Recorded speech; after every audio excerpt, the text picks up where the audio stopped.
Hello students, તો આજે આપણે ધોરણ 11 નું ચેપ્ટર નંબર 3 સુરેખ પથ પર ગતિ નો ખૂબ જ અગત્યનો ટોપિક અચળ પ્રવેગી ગતિના સમીકરણ ડિરાઈવ કરવા જઈ રહ્યા છીએ અને એ પણ ગ્રાફની મદદથી. તો આજનો આપણો ટોપિક છે અચળ પ્રવેગી ગતિના સમીકરણ. તમને ખૂબ જ અગત્યનું અને યાદ અપાવી દો કે આ અચળ પ્રવેગી ગતિના સમીકરણો તમારા જ્યાં સુધી 11th અને 12th નથી પડતા અને આગળ પણ ફિઝિક્સમાં ખૂબ જ અગત્યના છે. આમાં સૌથી વધારે અને ઇમ્પોર્ટન્ટ વસ્તુ છે કે આખા અચળ પ્રવેગી ગતિના સમીકરણો ડિરાઈવ કરવા છે અને એ પણ ગ્રાફની મદદથી. પણ સૌથી વધારે તમારે ભૂલ પડતી હોય અથવા તો યાદ કરવાની ટ્રાય કરવી પડતી હોય તો એ કે સર આમાં ગ્રાફ કયો આવે. તો સ્ટુડન્ટ બહુ જ સિમ્પલ છે. તમે ડિરાઈવ શું કરવા જઈ રહ્યા છે તો કે પ્રવેગી ગતિના સમીકરણો. તો પ્રવેગી ગતિના સમીકરણો તમે જ્યારે ડિરાઈવ કરવા જઈ રહ્યા છો તો મને એક વાતનો સિમ્પલ જવાબ આપી દો કે તમને પ્રવેગ મળે કયા ગ્રાફ પરથી. તો કે સર બહુ સિમ્પલ છે, મને તો vt ગ્રાફ ઉપરથી મળે. તો બસ તમારો ગ્રાફ કયો આવશે? v વિરુદ્ધ t, એટલે કે વેગ વિરુદ્ધ સમયનો આલેખ આવશે. અને એ તો આપણે જાણીએ જ છીએ ને કે કોઈ પણ ગ્રાફની અંદર જ્યારે સમય આવતો હોય તો સમય હંમેશા કઈ અક્ષ ઉપર લેવાનો? તો કે સર સમય હંમેશા x અક્ષ ઉપર જ લેવાનો. તો તમારા માટે સિમ્પલ થઈ ગયું કે y અક્ષ ઉપર શું આવશે? તો કે y અક્ષ ઉપર તમારી પાસે આવશે વેગ. તો આ મારો ગ્રાફ થઈ ગયો v વિરુદ્ધ t, એટલે કે વેગ વિરુદ્ધ સમયનો આલેખ. આ આલેખમાં આપણે લેશું સુરેખા. ચલો ડન. સુરેખા લીધી એનો મતલબ કે ઢાળ અચળ, અને ઢાળ અચળ મળે એટલે કે મને એનો v વિરુદ્ધ t ના આલેખમાં ઢાળ મને પ્રવેગ આપે, એટલે કે આ મારો પ્રવેગ અચળ થઈ ગયો. સિમ્પલ છે ગાઈસ કે t બરાબર 0 સમયે તમને જે વેગ મળે છે એ વેગ મળે છે v બરાબર v0 જેટલો વેગ મળે છે. અને જો હું અહીંયા x અક્ષ ઉપર પરપેન્ડિક્યુલર ડ્રો કરું, બરાબર, તો t બરાબર t જેટલા સમયે મને જે વેગ મળે છે એટલે કે જે મારો અંતિમ વેગ હશે એ v બરાબર v જેટલો અંતિમ વેગ હશે. ચલો આટલી વસ્તુ ખબર પડી, આટલી વસ્તુ સમજાણી. બહુ જ ઈઝી છે ગાઈસ, બરાબર. હવે જુઓ, ધ્યાનથી સમજજો કે મારે ડિરાઈવ કરવા છે અચળ પ્રવેગી ગતિના સમીકરણો. તો હું પ્રવેગથી જ શરૂ કરીશ. આપણને ખબર છે પ્રવેગની વ્યાખ્યા શું હતી? તો કે વેગમાં થતો ફેરફાર ના છેદમાં સમયગાળો. ઓકે, તો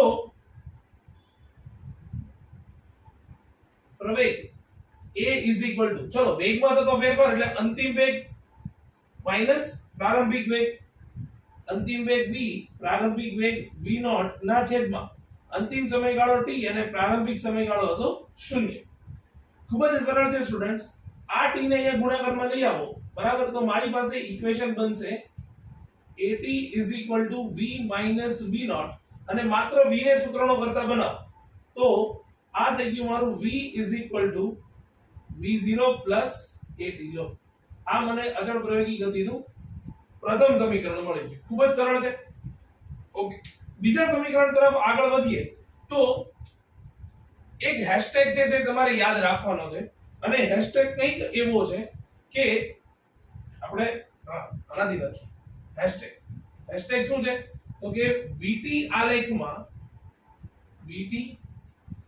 આલેખમાં ઘેરાતું ક્ષેત્રફળ પદાર્થ દ્વારા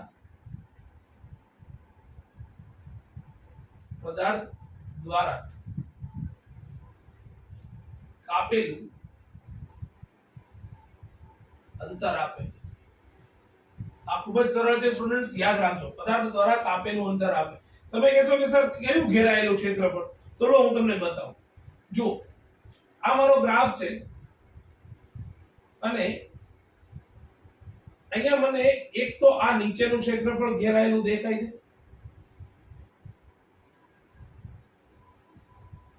બોલો ભાઈ, આ તમને લંબચોરસનું ક્ષેત્રફળ દેખાય કે ના દેખાય? અને બીજું મને એક આ કાટકોણ ત્રિકોણનું ક્ષેત્રફળ દેખાય છે ઘેરાયેલું. આપણે નામ આપી દઈએ તો આને આપણે નામ આપીએ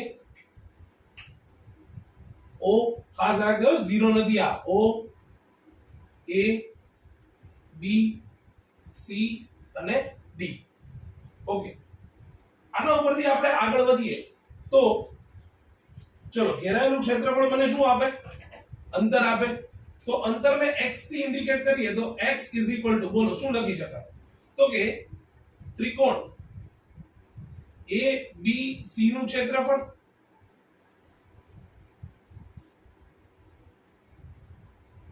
વત્તા ચતુષ્કોણ o a c d નું ક્ષેત્રફળ c d નું ક્ષેત્રફળ. ઓકે, તો બોલો ત્રિકોણ ABC નું ક્ષેત્રફળ શું લઈ શકાય? તો કે સર નાના હતા ત્યારે મમ્મીએ શીખવાડ્યું હતું કે 1/2 કાટકોણ છે ને એટલે પાયો ગુણ્યા વેધ લખાય. અને લંબચોરસના ક્ષેત્રફળ માટે શું શીખવાડ્યું હતું? કે સર એ લખાય મારી પાસે લંબાઈ ગુણ્યા પહોળાઈ લખાય. તો આ મને શું આપે? તો કે અંતર આપી દે. આ x આવું લખી શકાય. ઓકે, તો હવે માત્ર કિંમતો મૂકવાની છે, બહુ સિમ્પલ છે ભાઈ. ચલો, x 1/2 ના 1/2 એમ ના એમ. પાયો એટલે શું થાય? તો કે AC પાયો થાય. અને આ પાયોની કિંમત એક્ઝેક્ટ આ OD જેટલી મળે એટલે 0 થી લઈને t એટલે મને આન્સર મળશે t જેટલો. અચ્છા, વેધ એટલે શું થાય? તો કે આ BC મારો વેધ થાય. જો આ BC શું થાય? તો કે એ વેધ થાય.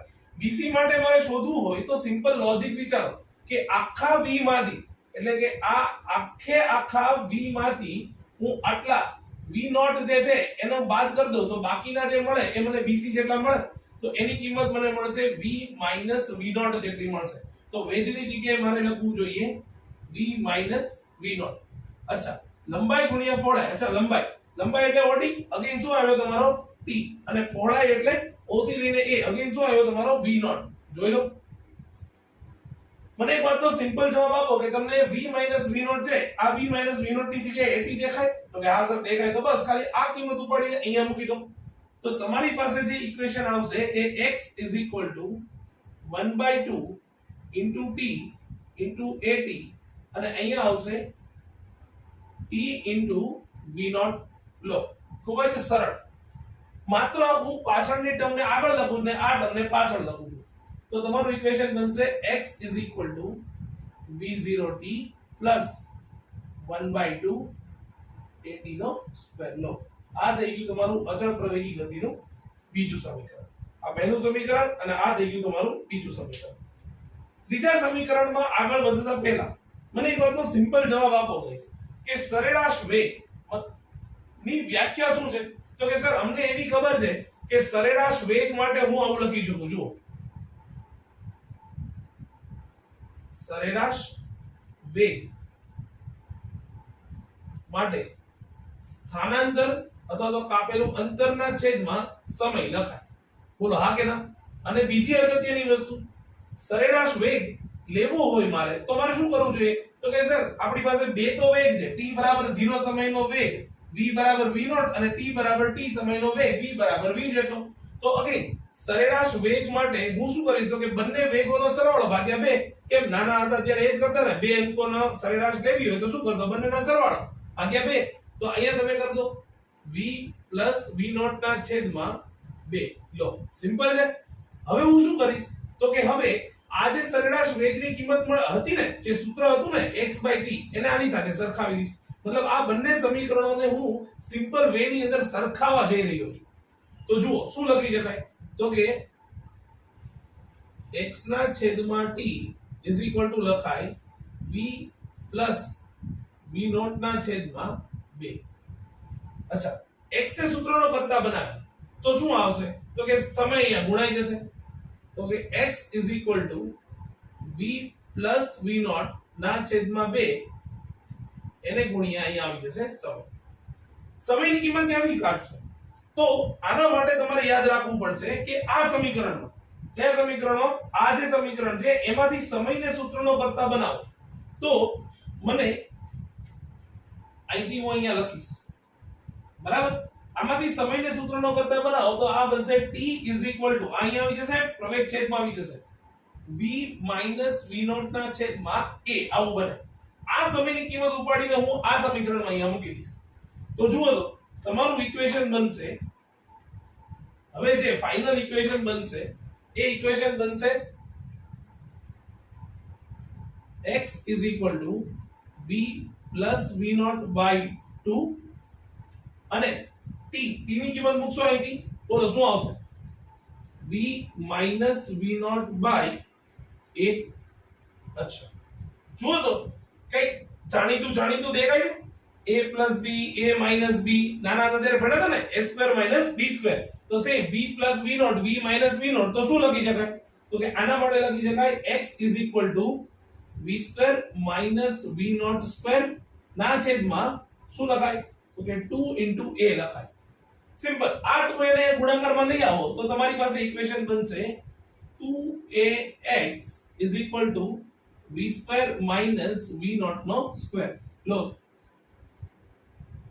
આ થઈ ગયું તમારું અચળ પ્રવેગી ગતિનું ત્રીજું સમીકરણ તો ત્રણ ખૂબ જ અગત્યના સમીકરણો કયા p is equal to v naught plus at x is equal to v0t plus 1 by 2 at square અને 2ax is equal to v square minus v0 square આટલા ત્રણ સમીકરણો તમારે યાદ રાખવાના છે આ ત્રણે ત્રણ સમીકરણો તમારી ફિંગર ટિપ્સ ઉપર હોવા જોઈએ